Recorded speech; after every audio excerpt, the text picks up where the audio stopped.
Hey, this is Robert Monroe, and we got a sweet video for you today. We're going to talk about genres and what do each genre uniquely equip you to learn and to get to become the master of. Now, this is not saying that you can't learn all musical skills from one genre. You absolutely can. If all you play is punk, you can become an amazing sight reader and technician and articulator and all these different musical skills. But the truth is, you're going to learn some specific skills much better than others just by the nature of what people in that genre emphasize and enjoy and the access points to that genre.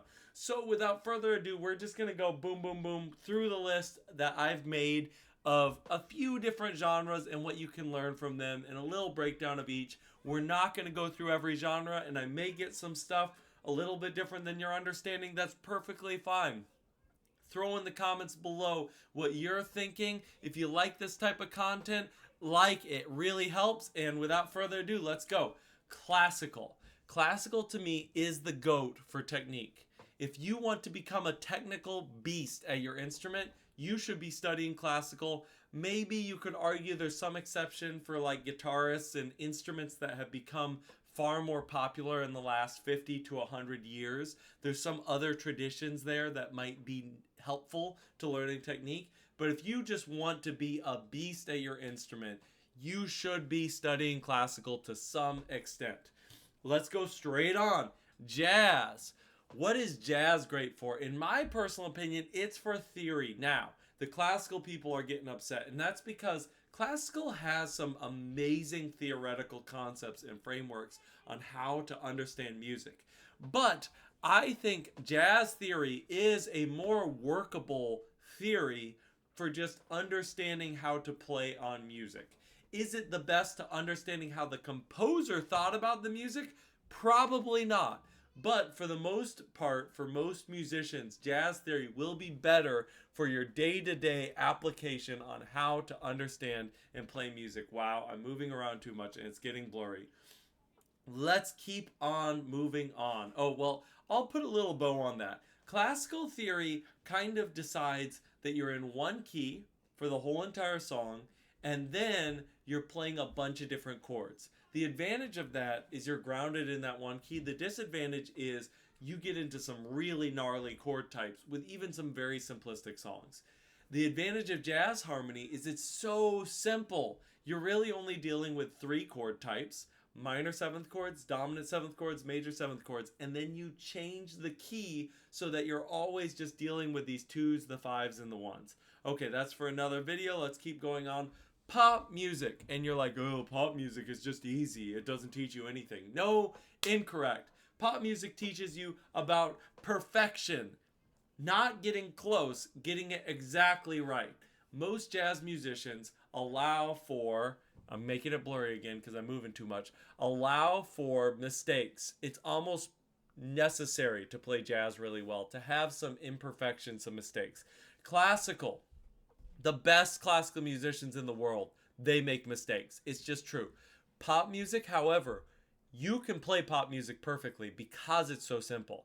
So the place for mistakes is quite low, and playing pop music will teach you how to play in a perfect manner. And it's an incredible experience. I highly recommend people should at least try pop music for a bit to get that down.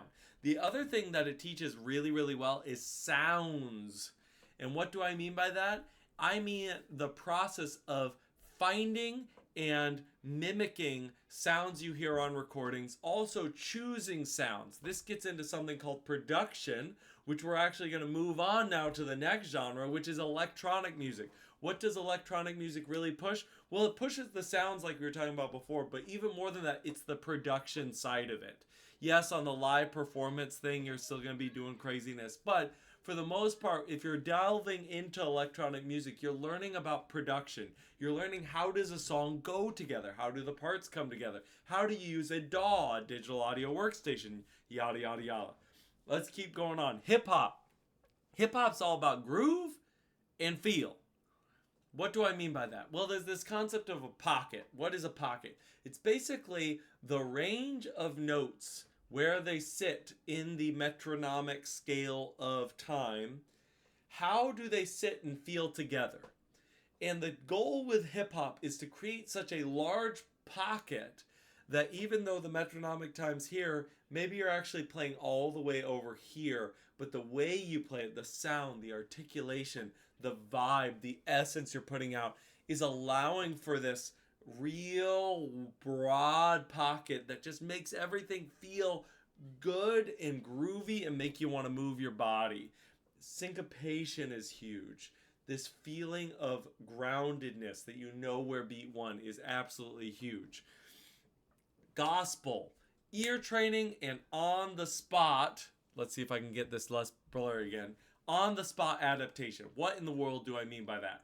Well, for gospel music, most gospel musicians are entirely trained by ear. They never do sight reading. And so you have to learn how to learn the songs by ear. Some of the parts, there's the most insane parts where any other style of music would be like, oh, that's not part of the song. That's just an improvisation on top. Nope, they're like, we all have to learn that part. You know, it's one guitar line on the original. It's like, nope, everybody, bass player, keyboardist, horn players, we all got to learn that part. The other thing is on the spot adaptation is well known for gospel musicians to make up sections on the spot, to call chord changes on the spot, to call form changes on the spot, and every single one, it is practicing that A game of knowing how to go with the flow, transpose on the spot, everything on the spot. How about funk? Funk, rhythmic and articulation precision. Wow, that's a word full that did not work the way I meant when I wrote it down, but whatever. What do I mean by this? The articulation, how are you framing these notes? Are they staccato? Are they legato? Are they separated? Are they connected? All of these things will adapt to determine how this feels. And it's very important with structuring a funk chart. You really need to know where your position is and how you layer those parts. All of this also has to do with rhythmic precision. It's not going to cut it if you're coming out on the and a 4 and you're supposed to be on beat 1. It's just not going to cut it. How about folk music? Folk music really emphasizes form because, let me tell you, there's nothing crazier than playing a folk song and realizing that they only repeat a verse 7 times. Why 7? Who knows? And then they go on to the chorus. Knowing those minor little details, knowing when it goes to the 6th chord instead of the 1 chord, all very important for having effective folk music. Where does this all come from, though? It comes from sensitivity to the lyrics. So we can almost throw away the first point I made, because if you are sensitive to the lyrics, you don't have to remember anything. You just go with the flow with the lyrics, and you probably will get it right. Probably. You might have to memorize some stuff, but whatever. I could go down the list of so many other genres, but let's cut it there.